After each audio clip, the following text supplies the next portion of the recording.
Hey everybody, welcome to Lex's Lounge.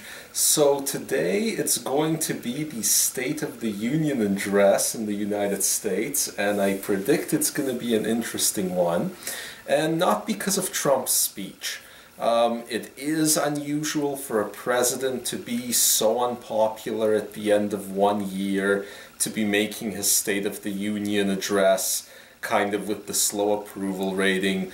People think they know what to expect out of his speech. It's going to be all about the strong economy and the high markets and the passage of the GOP tax bill. So that's going to be Trump's speech. But I don't think we're going to be talking a whole lot about the State of the Union address. I think there's going to be an unusual amount of attention on the Democratic rebuttal. And the reason is because it's going to be made by Joe Kennedy III. And I think a lot of people are going to, for the very first time, find out who Joe Kennedy III is, if they're not into politics. So he is the great nephew of John F. Kennedy.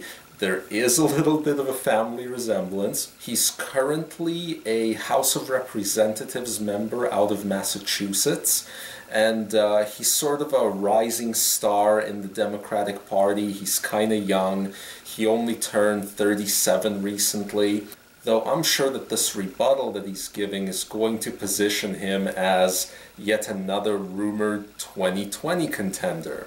Now, I've always had kind of a dream ticket in my mind where it's like Bernie Sanders and Joe Kennedy running together in 2020. I don't even care which one of them is at the top of the ticket, so long as they're both on the ticket.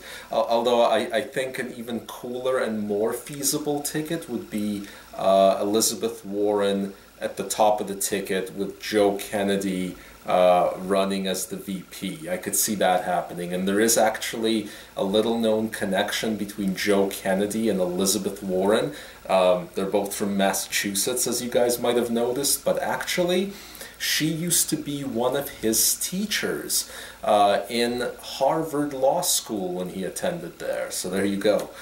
A lot of people are going to be like, okay, so Joe Kennedy, what's he all about? Like, where does he fall on the scale? He is a young progressive, and he's not like a super far-left, anti-corporate, anti-establishment progressive, the way Bernie Sanders and Elizabeth Warren are. He's more of a standard Democrat, a little bit more corporatist in that way. If he were to run for president, of course, his corporatism and his associations to the establishment of the Democratic Party would probably be his greatest hindrance. That's why I think that he should run either with Bernie Sanders or Elizabeth Warren on the same ticket. But he's very electable as far as the issues go. He is a true progressive. In the description of this video, I'll link you guys to the On the Issues page for Joe Kennedy, so you can quickly go through a whole bunch of his views on different stuff. Actually, his view that I have the biggest issue with is that he isn't pro-legalizing marijuana. He's pro-medical, but he hasn't come on board quite yet with recreational, which is odd. Hopefully he's just, you know, at the rear of the pack of as far as the Democrats go, and he's just gonna catch up. But generally speaking, I like the guy. He's well educated, he's likable. I think he'd do really well in a presidential run. He is a progressive, which is good, not just like a total fake progressive. And as far as his background, like I said, he just went to Harvard Law School.